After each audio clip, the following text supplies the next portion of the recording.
Hi folks, I would like to introduce myself. My name is Payal and I am a traveler who also loves to meet people. And I think a blend of both is where this concept of melting pot has come about. In my Melting Pot series, I will be talking to lots of inspiring people from different parts of the world and also from different cultures, whom I meet during all my travels. The common factor between these folks will be the desire to follow their passion and make it a way of life. So step into this melting pot and enjoy the chats. Hi listeners, welcome back to another Melting Pot episode. As you probably know, if you are not a first-time listener, that it is my attempt through Melting Pot to connect with inspirational guests whose personal journey to get to where they are now is through their stories. Today I'm in conversation with Amanda. Amanda's an art therapist who has started a non-profit, if I'm not mistaken, called Art for Good.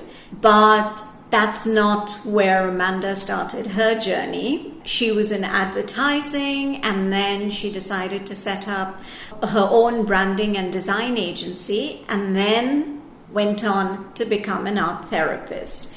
So thank you so much, Amanda, for being able to talk to me today. I'm really looking forward to this conversation. And I'm sure my listeners are as well. Thank you. Thank you so much for having me. Yes, I'm Amanda. I'm an art therapist. So I also set up this organization called Art for Good. So Art for Good is actually a social enterprise. So sometimes people might think it is for not for profit, but it can be for profit because a social enterprise is a business which does good and has a social message.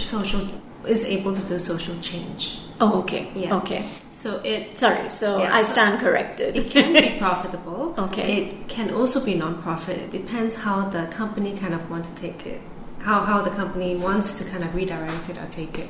So that is a little bit of a misconception for social enterprises, but it is not wrong if sometimes people think it is non-profit. Yeah. Okay. All right. Amanda, so, going back to what I mentioned earlier, yes. You are Singaporean. Yes, that's right. And you started your career in advertising. So yes. That, I guess, is the traditional. You may have, I'm not sure, what your educational background is. Yes. Did you study media or? Yes, actually I did. So I think, especially for Singaporeans, you kind of need a practical kind of job. So you can't really be a fine art artist without kind of income.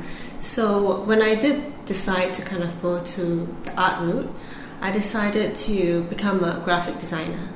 So that's actually how I started off. I was very interested in arts, but I needed something my parents wanted me to do something that was a little bit more traditional or substantial or something that could tie back to a job instead of a full-time artist. So I started with doing some graphic design work. I graduated in a diploma in visual communications, which is basically graphic design. Then I worked as a graphic designer for a few years. Then I went on to taking a degree in RMIT in advertising. Okay. And that's where I actually came back to work with different advertising firms and to do more of the corporate kind of portfolio of art. Okay. Yeah. And then what kind of prompted you to set up your own branding and design agency? Well, I think it's also quality of life, because when you are in an agency kind of field, you work really long hours. You go in, you see the sun, you come out, you see the moon. So that's true. Yeah, that kind of really long hours, very taxing, very demanding in terms of the people from the agency, the people from the clients the agency serves. So it becomes a very stressful kind of environment and kind of a job to kind of have for a long period of time. So when I did want to set up my own agency, I wanted to kind of set my own rules, to have a little bit more work-life balance, to be able to do a little bit of maybe charity work, help charities with some of their designs. So that's actually where I came out to doing a bit of the boutique agency. It was called O Factor. O Factor. Yeah. Okay, what's the O Factor? Why O Factor? It's the kind of the element of surprise that when you look at a design, you kind of want it to kind of pop at you, feel kind of special. Right. So was it OH? OH. Okay. Yeah. Yeah. So I did that for almost 10 years. I also did quite a lot of different charity kind of projects as well. And I guess my passion was kind of leaning towards doing that kind of work, helping people, doing meaningful projects. So after about 10 to 12 years, I kind of decided to shift directions to wanting to help people more directly using art. And that's actually where I kind of decided to do art therapy. But it was also friends from the charity sector, the counsellors that actually work directly with the children. One of them, a very good friend, her name was Siti, she actually says, why don't you do like art therapy or something like that? And then that's actually where I went to kind of look at what art therapy was about and see whether that was something that I could do or something that I wanted to do. A part of me was always very interested in the psychology aspects of things. So the blend of art and psychology and using that to help people kind of fit right into my alley, in terms of who I am, what I wanted in life, and what I could be passionate about. So that kind of all the pieces fit. So that's actually when I decided to take up the course and kind of stop doing what I was doing and pursue something else. Okay, so it seems to be, like a very natural progression from an advertising to doing something on your own, again related to the visual arts, but at the same time, giving you like a steady income, to then getting to a point where you felt that, okay, I'm ready, and I'm ready to give back, not just every now and then when I'm able to, but I'm ready to give back long term, right? So yeah, that's interesting. So tell my listeners and me about art therapy. I mean, whom do you reach out to? Is it just children? Is it adults as well? Is it people who, what kind of segment of people help get impacted through art therapy? Okay, so in other words, what is art therapy and who does art therapy benefit? That's correct, yes. So art therapy is art and psychology combined together. So it can be a very clinical approach as well. It's just that we have art as a vessel or medium or as a bridge to kind of facilitate the psychological processes. So it can be very clinical. It can also be towards well-being, where the individual requires some kind of boost or to kind of look for some direction, and they use art to kind of figure that out. And also art then becomes a form of communication where sometimes difficult experiences and traumas are not able to be articulated with words. So that's actually where art comes in as a form of expression, right? A form of communication to kind of release all the emotions and feelings that are stuck within you, and together with an art therapist to help you process that. So, you have a lot of different artists who create, very deep works that kind of talk about, that evoke very deep feelings. They have kind of gone through that process on their own, but not everyone is able to kind of work through those difficult feelings and processes and produce masterpieces. So sometimes it's really not about the end product, the masterpiece, but the process of getting there. Yeah. So art therapy is more of a process kind of therapy rather than end product kind of result-driven product. So art therapy actually works well with children because children have very natural inclination to drawing, to art, to creating. Adults tend to kind of take one step back, hold back. but it does not mean it will not work for adults. It's just that for children, it's a very natural kind of voice or very natural kind of process for them. So they can just dive straight into it and start to create things and talk about things. Also for old people, especially for those with dementia, memory loss, art therapy becomes very good for them because they can build memory-related projects. Like they can do montages, they can do collages, and it helps them remember things, it helps them be present as well as working towards their well-being. Because sometimes at that age, not much can be done. It's just a matter of being happy and living out the rest of your days, being happy. Yeah. Certain type of wellness. Yeah. So it does, for the older people, it, like you said, it gives a sense of purpose. Yeah. And for the young children, it helps them just a free flow of expression. And there's a little bit of a play element as well. Because the art materials, you play with colors, you play with shapes, and you start to create things that look visually very appealing. So then there is that immediate draw for the children to kind of want to create and make art. So what kind of art medium do you work with? Is it paints or is it also, paper or pottery? You're listening to a fusion of stories recounted for the first time ever by some fascinating people from across the globe with me, Payal, on this very unique and special podcast series, Melting Pot.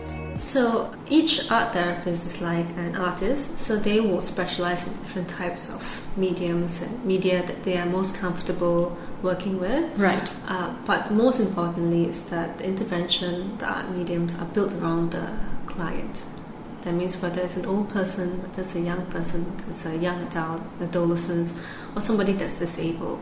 So sometimes if you want to work with clay, but the person has a disability, obviously you can't. We can't use clay. But maybe we can do paints or finger paints, something that kind of aids them along to creating the art despite of their disabilities or limitations. Is there resistance from the people who you mentioned, people who may have dementia or are very, very old? Is there? Does it come to them, do you have to coax them into doing it, or does it come to them naturally? So everyone's different, and everyone's view on art is so different. Like some old people think art is for young kids. They kind of not want to engage. Sometimes it's about being patient with them, about gently guiding them through the process. It could also be sitting with them and drawing with them. There's also this thing called the third hand, where let's say they have a disability or their hands are shaky and they want to create something, or the kids want to create something but they don't have the ability to. So the therapist will talk through the process with the client and actually help them make it. So they create what they want in their minds through the therapist. So it's called the third hand. So the therapist becomes the third hand that helps them make that creation. So so they can imagine and it can materialize through the art therapist. Interesting. Yeah. Wow. Yeah, I think you must feel, it must be very fulfilling for you, right? Yes, most definitely. This is your calling, clearly. Yeah, wow. And how long have you been doing this for? So maybe about 6 to 7 years. Okay. So that's been a while. Okay. But Art for Good was only set up about 2 years ago. Okay. So the purpose for Art for Good is actually to create some kind of platform to be able to connect people, do more of this work rather than just me, one person as an art therapist, working one-on-one with a few beneficiaries. Now we can actually go wider, do different types of projects. We can do community projects, raise awareness, get more people involved. And it's really about using art as a form of well-being. Right. So that's So how many therapists do you have working with you now? We have about 3 therapists on the team. Okay. So we are able to take bigger projects. There is a youth project that they are talking to us about. It's about how all these youth, there's a very high suicide rate, and they're looking for different types of therapies to kind of help them through this process. So we are one of the people that they're kind of talking to kind of explore art therapy to see whether it's beneficial. Can benefit from this. Wow. Yeah, so I mean, there's so much that goes into it, and there's so much that you can do, and there's so many benefits, through art therapy. Which is it something which is, I don't think popular is the right word to use, but is it something which is commonly seen in Singapore? Well, art therapy is still relatively niche, but there is growing awareness and growing interest. Like many new things, especially in Singapore, it will take time to grow. So there is growth, there is that potential. And there are some developments, that there are some more prominent art therapists that help push and lead the way as well, to be able to give that awareness and the exposure, much needed exposure. And would you work together as different art therapists? Do you combine your resources? Do you combine your thought process and your abilities to come together and maybe help a community of people that need it? Or do you still work independently? I think most art therapists, they kind of work independently. Okay. It depends on the different interpersonal relationships that they have with each other. Right. And expertise as well, which they can build upon. Like there's some that work better with seniors, there's some that have a preference for children, there's some that are really good at painting, there's some that are really good at clay. So it really depends what and where that project kind of evolves to be able to do that collaboration. Have your parents now reconciled to the fact that you're no longer a career woman, but you're more of a, someone who's looking at changing lives and, working in a social enterprise environment? I think parents, or my parents, especially of that generation, they still kind of believe in the full-time job, going to work for somebody, the corporates. So even through this transition, there was still a bit of a teething phase. They were saying, why don't you go work for other people? Why don't you go to this hospital? Why don't you go there? And I was saying, no, I think I'm comfortable kind of building this up on my own and kind of creating a social enterprise and managing this on my own. So it did take some time for them to kind of accept it and kind of let me be. But I guess it's always going to be at the back of the head. Is she making enough money? Can she feed herself? And also there was one point of time I think my dad was thinking I wasn't making enough money, so he was like going, do you have enough money? I can transfer money to your bank account. And I was like, no, I'm fine, I'm okay, everything is like under control. So I mean, we do get paid for what we do, and of course we get paid per hour, and we get paid more than an art teacher. Right. So I think pay-wise we can be pretty comfortable as long as we have enough clients to kind of sustain what we do as well. Right. Yeah. And I think if you also, get involved with, because I know that the Singapore government also gives grants, for projects where they feel that the community will benefit. So so there is a lot of potential, without doubt. I mean, I've done some through my I have a non-profit as well, and I have done community work, and so I understand that. I have a non-profit, not a social enterprise. Now I think I need to clarify that. So it's interesting, and I think in today's environment, the global environment, in fact, there's so much relevance given, especially I feel that the millennials, that generation is just wanting to go and change the world, and are using their talent and their ability and their communication skills to be able to make breakthroughs, So I think it's And any time is a good time, I feel. Yeah. So I mean, good luck with what you have set yourself out to do and the vision that you have, and I'm sure you will succeed. Yes, thank you so much. So Amanda, I just wanted to ask you, how do you start the art therapy process? What goes into it? So we usually engage them by showing them a lot of art materials. There are actually two approaches of how we engage the clients. So one is that we give them a blank piece of paper where it's called free association. They kind of draw anything that they want. Sometimes if they're stuck, they don't know how to start or where to start, then we give them a bit of directives. So a directive could be draw a person picking an apple from a tree, draw a self-portrait. So this kind of is a little bit of a filler for the clients who do not know what to create. So the free association part is actually the most powerful part because they get to create anything that comes to mind.